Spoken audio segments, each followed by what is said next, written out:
Salut à tous, c'est Nicolas de Frères de Chasse. Je suis très heureux de vous retrouver aujourd'hui dans cette nouvelle vidéo à travers laquelle je vais vous commenter mes propres scènes de chasse. Alors vous êtes prêts? C'est parti! J'ai plein de choses à vous dire dans cette vidéo, notamment on va parler de ce gros brocard, donc restez jusqu'à la fin. Mais avant de commencer, laissez-moi vous présenter le partenaire de la vidéo qui est Hunter. Hunter est une application de chasse disponible sur Apple Store et Android.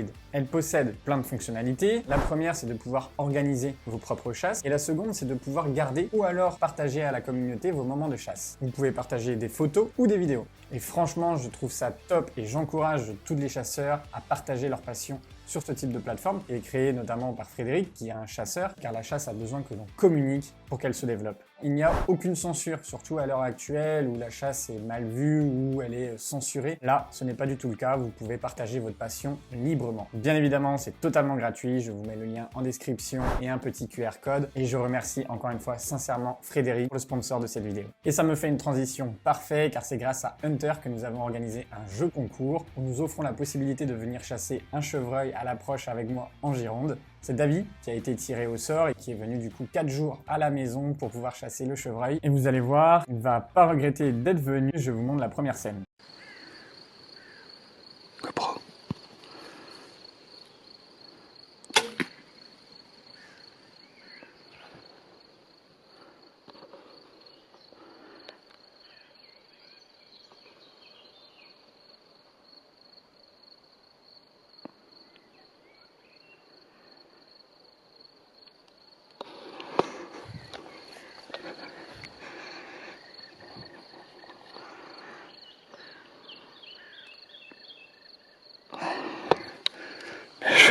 Il est mort.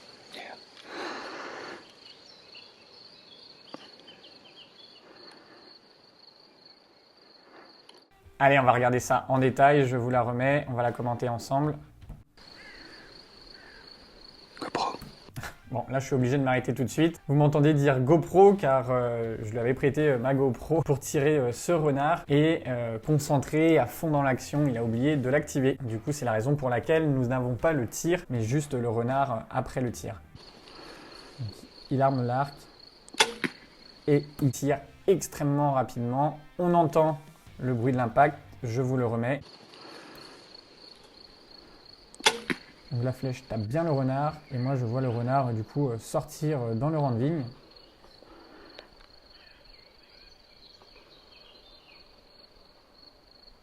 Et voilà, entre le temps de la flèche et son dernier souffle, si je puis dire, il s'est passé moins de 20 secondes. Je tiens à montrer cette scène car c'est important que ce soit un animal qui meurt à 100 mètres ou alors qui meurt à une vingtaine de mètres, c'est la même chose. Donc super content parce que le séjour commençait bien et vous voyez avec ces paysages vallonnés dans les vignes, c'était super sympa. Scène suivante, on enchaîne tout de suite, je vous la mets et vous connaissez le principe, on se rejoint juste après.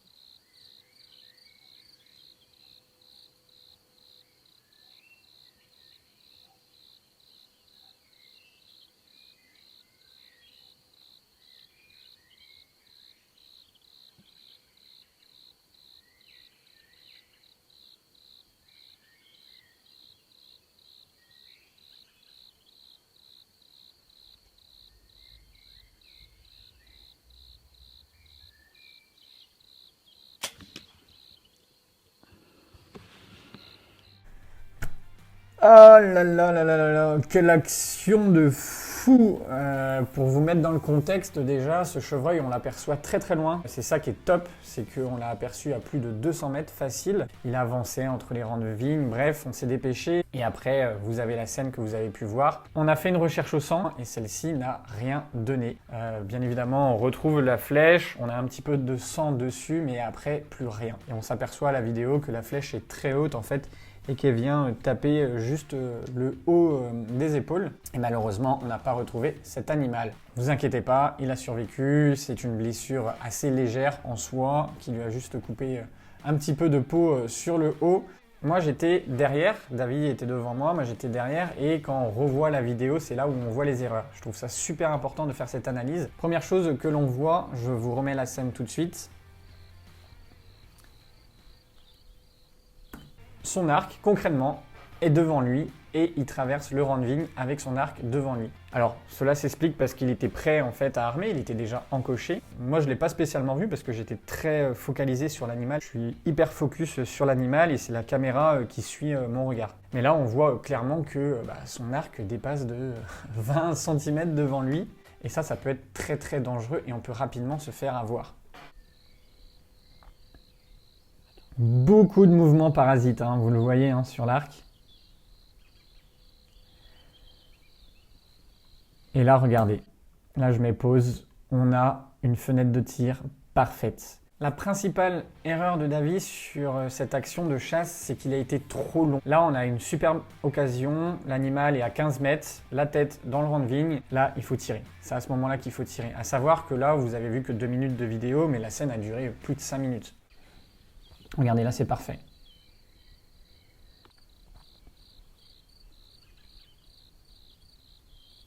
Il n'y a pas un bruit. Et il se rapproche. Encore 1 mètre de gagné. Bon, c'est un petit chevreuil, mais il y a énormément d'animaux sur ce territoire. Donc, à l'arc, c'est toujours des belles sensations et il faut prélever ce type d'animal. Et voilà, encore 1 mètre. Je fais une petite pause, je le redis encore une fois, le chevreuil cause énormément de dégâts dans les vignes. Là vous voyez, la vigne n'est pas encore totalement poussée et du coup il mange énormément de bourgeons, il mange énormément de grappes, énormément de feuilles. Les brocards se frottent également la tête dans les vignes. Le chevreuil cause plus de dégâts que les sangliers dans les vignes. Et il y en a énormément.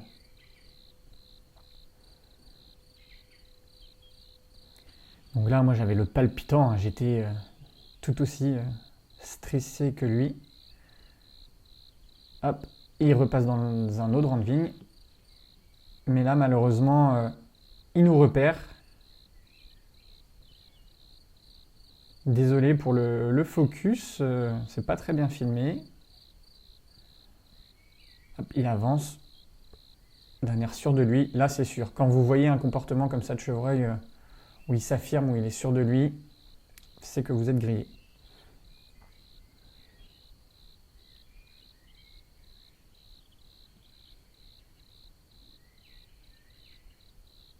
Donc là, il n'avait pas de fenêtre de tir parce qu'il était derrière la vigne. Hop, il se redécale.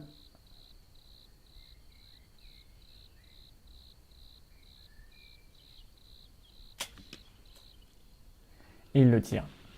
Je m'excuse encore, c'est ma faute si c'est mal filmé, j'avais pas de stabilisateur et en fait il faut savoir que voilà, ça faisait plus de 5 minutes quasiment qu'on était en apnée tous les deux, moi j'étais vraiment concentré et quand la flèche part, je mets un léger mouvement donc je suis désolé, je vais vous faire un arrêt sur image.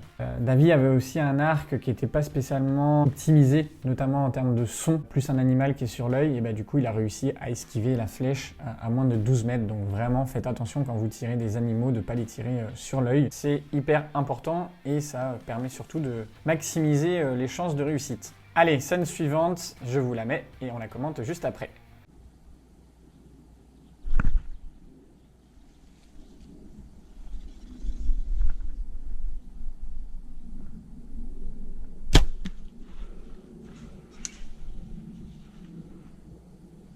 Voilà Davy, comment on fait pour tuer un chevreuil à l'arc? Non, je rigole, je te taquine. Mais en vrai, c'est super difficile de chasser à l'arc. Chaque erreur compte, chaque erreur peut être fatale. C'est vraiment beaucoup d'entraînement, beaucoup d'expérience pour pouvoir avoir du résultat. Je voulais passer ce message à tous les jeunes pratiquants, à tous ceux qui découvrent cette pratique. Vous allez mettre du temps, il faut faire preuve d'humilité, il faut gagner en expérience et après vous allez pouvoir lâcher des flèches proprement, en toute confiance et avoir beaucoup de résultats, tout autant qu'à la carabine. La grande différence entre le chevreuil de Davy et celui-ci, c'est que du coup, moi je le tire pas sur l'œil. On va revoir la scène ensemble. Pour vous remettre dans le contexte, si vous voulez, je longeais les vignes, il y avait pas mal de végétation. J'aperçois du coup un chevreuil dedans, je recule, je prends le temps de regarder. Il était voilà, une quarantaine de mètres et il avançait un petit peu. Je prends le temps, je reste avec lui pendant 2-3 minutes, je regarde ce qu'il fait, dans quelle direction il va. J'étais à bon vent, du coup je décide d'avancer 3-4 rangs devant lui pour pouvoir l'intercepter. Et c'est ce qui se passe, du coup, vous allez... Je suis un peu surpris quand il arrive. Et là, vous voyez, il ne me voit pas. J'arme, pas de bruit.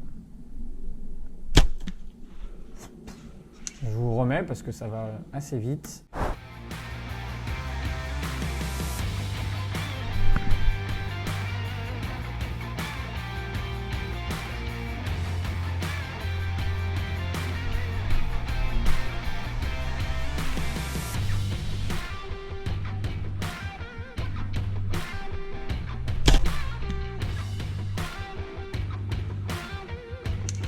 Vous l'avez vu sur la vidéo, ma flèche est un peu arrière.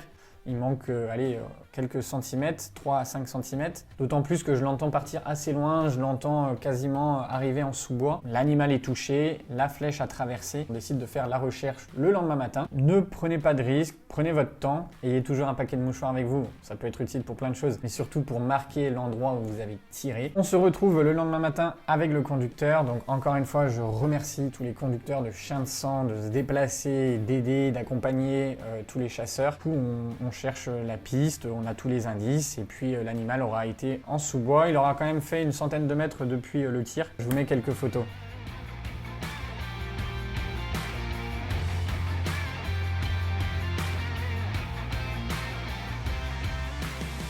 Certains d'entre vous l'ont peut-être remarqué, c'est le premier brocard que je tue du coup avec mon nouvel arc, le PSE Drive NXT. J'en suis super content. J'ai réalisé une vidéo de réglage et d'optimisation avec Frère Loup. Je vous mets le lien également en description. N'hésitez pas à aller la voir. En tout cas voilà, super content. Encore une fois, merci au conducteur. Il se reconnaîtra dans la vidéo. Et merci plus généralement à tous les conducteurs de chiens de sang. Allez, nouvelle scène de chasse. Je vous la mets et on se retrouve juste après.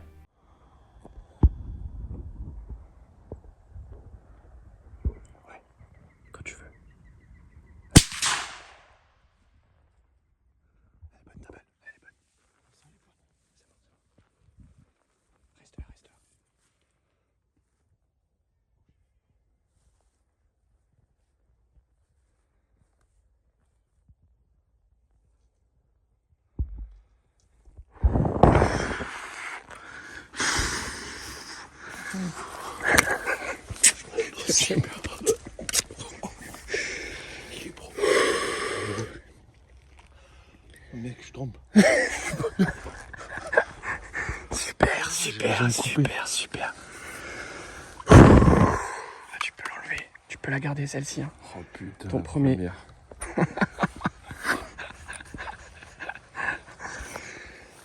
Ça fait plaisir. Mec, je trompe. C'est bien la chasse à l'approche. Bon, je suis content. Merci Nico. En vrai, je te jure, merci. Ça fait plaisir. Sa première chasse à l'approche, premier brocard. Bon, il y avait des bonnes émotions, c'était cool. Ah, franchement, j'ai bien entendu en fait. Bah ouais, tu t'es pas précipité, c'était super. Tu vois, il était bien, tu le tires à quoi, à 30 mètres? Ouais, je pense. Super.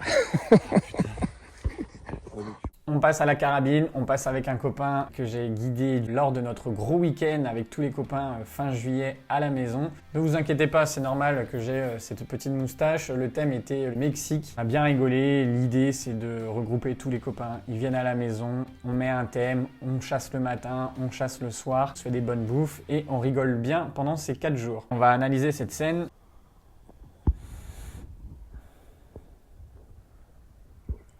Donc l'animal sort et il lui met une balle. Je stoppe. Là, ce qui était top dans cette scène, c'est qu'on ne s'est pas précipité. On a pris notre temps. On avait l'animal qui était là, à 30 mètres. On était à bon vent. Encore une fois, je vous parle souvent du vent, mais c'est pour moi la chose la plus importante à l'approche. L'action a duré assez longtemps. Si vous voulez, il était vraiment collé contre le rang de vigne. Il était de cul, du coup, on ne pouvait pas tirer. À un moment donné, il s'est tourné. Bref, on ne s'est pas précipité. Juste avant qu'il rentre dans l'autre rang de vigne, il lâche une balle qui est parfaite, plein cœur.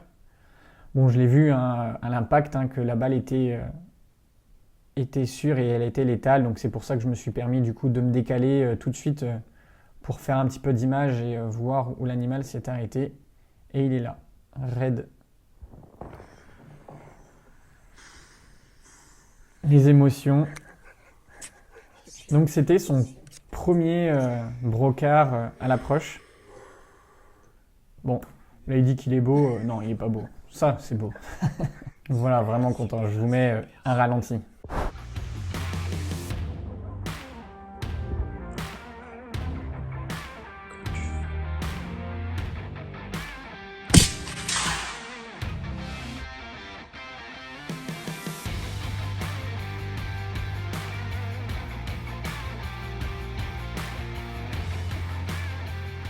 Ok, on va rentrer dans le vif du sujet. Tout d'abord, je vous mets dans le contexte. Quand j'ai fléché ce gros brocard, c'était la plus grosse sortie à l'approche que je n'ai jamais faite de toute ma vie. Je vous spoil direct, j'ai vu en 2 heures de chasse 26 chevreuils. 2 heures de chasse, 26 chevreuils. Incroyable.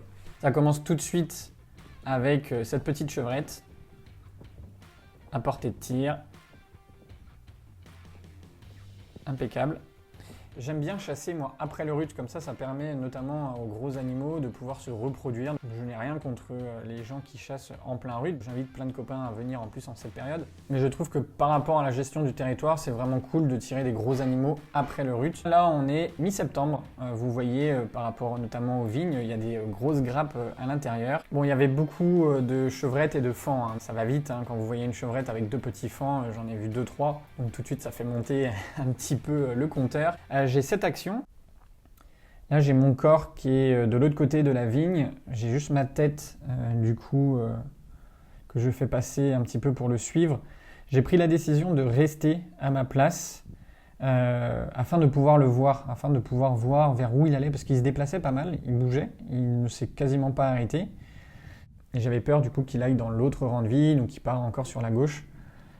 Donc je me suis dit, je le garde en contact, j'aime bien faire ça et j'ai souvent eu pas mal de réussite en gardant les animaux en vue. Et justement, à l'inverse, j'en ai perdu beaucoup. C'est assez fantomatique, hein, les chevreuils, hein. Des fois, vous allez le voir, vous tournez la tête 2-3 secondes, vous revenez, il n'y est plus. Vous regardez de l'autre côté, il n'a pas traversé. Donc là, j'ai hésité à l'armer. Il se déplace, il va à gauche, il va à droite. Et là, il continue à descendre, il a une dizaine de mètres. Donc là, il est très proche. J'arme parce qu'il s'était mis de profil, il se remet droit.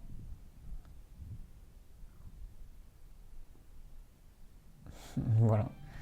Et là, bon, je prends pas le tir parce que vous l'avez vu, il m'arrive droit dessus, donc je me décale pour armer. Je me remets droit, je bouge pas, il descend, je voyais son ombre, notamment dans le rang de vigne. Et en fait, il arrive en face de moi, il baisse la tête comme ça, donc en plus de ça, sa zone vitale était cachée. Donc voilà, j'ai pas pris le tir, ça sert à rien, et puis on va le laisser grandir. Ok, nouvelle scène, pendant cette soirée de malade, je vous la mets, on va la commenter en direct. Donc là, ça faisait à peu près 10-15 minutes que j'avais armé sur le petit brocard. Je repère un 6 pointes du coup dans le rang de vigne, là sur la gauche. Je me mets à bon vent et pareil, il avançait. Du coup, je connais bien le territoire. Je décide de longer la vigne. Mais il avance assez vite au final parce que là, je vois directement ses pattes dans le rang de vigne juste à gauche. Et je me dis que là, c'est mal entrepris et il va me sortir en plein découvert. Donc je me redécale un petit peu à droite pour pas qu'il me voie. Et j'approche parce que je sais, je connais un peu les distances et là je sais que je suis à une vingtaine de mètres, hop, et il sort. Et il me voit, il part. Bon. Ça a duré une fraction de seconde. Je me suis fait avoir. Tant mieux pour lui. J'étais un petit peu dégoûté. Je vous mets la suite de la vidéo. Ouais, là, je suis dégoûté. Ah, j'étais en apnée. C'est fou comme le corps s'adapte en fait quand on chasse. Ça fait 5 minutes que je l'approche. Putain, il était beau. Merde. faut de la chance, il faut du travail, il faut du talent pour avoir de la réussite. Malheureusement, là, j'ai beaucoup manqué de chance, mais ce n'est pas grave, car on arrive sur l'action de ce gros chevreuil. Donc là, j'arrive sur une nouvelle zone, enfin, je continue en fait mon chemin. J'étais à 23 animaux de vue, ma soirée, elle était réussie. J'aperçois un petit cat, du coup, dans le rang de vigne. Souvent, quand il y a un petit broc, il y en a un gros à côté. Je l'ai déjà vu plusieurs fois, je ne sais pas si c'est le cas pour vous aussi, dites-le moi en tout cas en commentaire. Et je décide, par conséquent, de continuer ma chasse et auquel cas de revenir après sur cet animal. Et là, bingo, je me décale, je fais 3 rangs de vigne, pouf, le gros broc. Je vous mets... la vue, toujours ces biotopes vallonnés. Là, je me décale, il est ici. Et là, en fait, hop, je le vois passer de l'autre côté. Du coup, je me redécale, bien évidemment. Et il sort dans le rang de vigne. Là, dans ma tête, ce qui se passe, c'est que je me dis, ok, Nico, il commence à faire nuit. Là, tu es en présence d'un très bel animal. Je le vois tout de suite. Hein. Je mets un coup de jumelle. Il est costaud. Il met la tête dans le rang de vigne. Il est à 35 mètres. Du coup, je décide de me redécaler, bien évidemment. Le garder en visu, c'est super important. Je me décale tout doucement. Je le revois. Il est là et il est dans le rang avec le petit chevreuil. Donc je décide de sortir mon téléphone, de filmer, de l'envoyer aux copains. La scène, c'est celle-ci, je vous la mets. Donc la luminosité avec l'iPhone est quand même plus agréable. Voilà. Je vous mets un ralenti parce que vous allez voir le potentiel de l'animal. Là, vraiment, je me focus, je me dis, ok, là, tu es en train de vivre une soirée de fou. Si tu arrives à concrétiser avec le tir sur cet animal, ça va être la plus belle soirée de ta vie en tant que chasseur à l'arc. Je vous remets une petite scène que je filme à l'iPhone. Donc là, il se gratte. Bon, je fais vraiment très attention. Ce qui s'est passé, en fait, c'est que j'ai mis 45 minutes à l'approcher, 45 minutes à flécher. Il est à 35 mètres, je me suis déjà entraîné à l'arc, à 40, 50 mètres sur cible. Pour moi, la chasse à l'approche, la chasse à l'arc notamment, c'est vraiment une chasse de contact. Et j'ai pas l'envie surtout de tirer des animaux à 30, 35 mètres. Donc je reste. Je bouge pas, je fais pas un pas, je reste derrière mon petit rang de vigne, je regarde de temps en temps vraiment très discrètement, je jumelle, je profite de cet animal. Et en 45 minutes, il a juste fait 3 rangs de vigne. La nuit commence vraiment à arriver, je me dis à un moment donné, il va falloir y aller aussi. Là, il y avait un autre brocard dans le champ, c'était n'importe quoi ce soir-là. Et j'attends. Et là, l'animal, ça y est, il traverse, il va dans l'autre rang de vigne. Donc j'avais repéré une fenêtre de tir où je pouvais tirer l'animal. Et je me suis dit, prends pas de risque, Nico, tu attends qu'il traverse. Là, ça y est, il a totalement traversé. Là, ça y est, il a totalement traversé. Et j'approche. Je vous mets le son au max. Je ne vais plus parler. Je vous laisse vivre cette scène. Vous allez voir, je ne fais aucun bruit.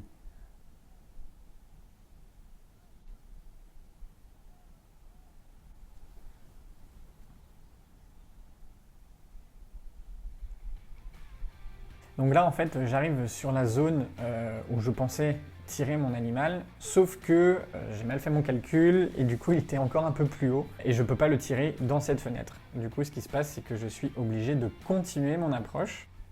Donc j'essaie d'approcher pour m'offrir la meilleure fenêtre de tir. Il est à moins de 10 mètres.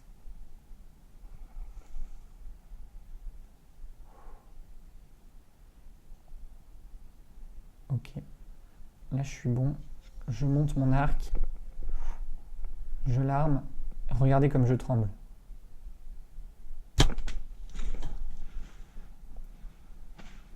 Et je lâche ma flèche.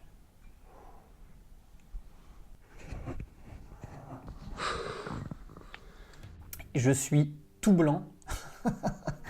La Garmin a mesuré ma fréquence cardiaque. J'étais à 40 battements par minute. En fait, quand vous approchez comme ça dans ces conditions, tout est flou autour de vous. Vous avez vraiment juste votre cible. Vous approchez, vous faites attention à tous vos pas. Je sentais des fois des feuilles de vigne, j'appuyais dessus, je l'entendais, hop, j'enlevais mon pied, je me redécalais. Là, je suis épuisé, lessivé, ça fait 45 minutes que je suis ultra concentré sur cet animal. Désolé pour la qualité, encore une fois, hein, c'est pas la vidéo où j'ai les meilleures qualités en termes d'image. J'arme du coup mon arc, je vois bien l'animal, je vois sa zone vitale, il a la tête baissée et il est un petit peu 3/4 avant vers moi avec une patte un peu en arrière. Je l'entends bien taper, ça tape dur, elle traverse, tout s'arrête, mais je l'entends quand même rentrer encore une fois en sous-bois.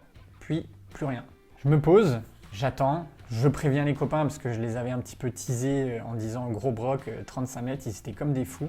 Il y a un nouveau chasseur qui a intégré la CCA et qui m'avait proposé de le rencontrer le soir même. Du coup, je l'appelle tout de suite, je lui dis bah écoute, je viens de flécher un très gros broc, si tu veux, on se retrouve à un endroit et tu viens avec moi et on se fait la recherche ensemble. Et il est ok, du coup, on fait la recherche. Je dis voilà, il y a du sang, on a des bons indices. Je suis confiant de ma flèche, elle est pas arrière, ça c'est sûr, elle est plus devant. Ça a tapé, ça a cassé, c'est certain. Je l'entends galérer en repartant, je dis allez, go, on y va, on va le chercher et on le ramène, c'est sûr, il est mort. Ça faisait déjà plus de 30 minutes que j'avais tiré.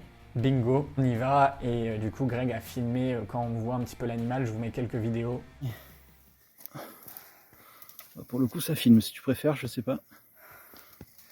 Alors, je suis piètre caméraman. Oh là là. Bon, ça y est, après une magnifique recherche avec mon nouveau pote que je viens de rencontrer, on chasse ensemble sur le même territoire et on s'était pas encore rencontrés, donc je l'ai appelé, je lui ai dit bah si tu veux me rejoindre, j'ai une belle recherche à faire. Oh là là, quel animal! Il est juste magnifique. Je suis trop content. Et voilà, un super broc, c'est celui-ci. Je vous ai déjà préparé le trophée. Il est sublime. Encore une fois, un grand merci à Greg qui m'a aidé à faire cette recherche, qui m'a aidé à ramener l'animal, qui m'a aidé à le préparer. Donc c'était top pour une rencontre, je pense qu'on peut difficilement faire mieux. La vidéo est ainsi terminée, commentez celle-ci, c'est super important, moi j'adore lire tous vos commentaires, on vous répond également. Tous les liens sont dans la description. Abonnez-vous à nos différents réseaux sociaux, Facebook, Instagram, YouTube et TikTok. Et moi je vous dis à très vite pour une prochaine vidéo. Ciao!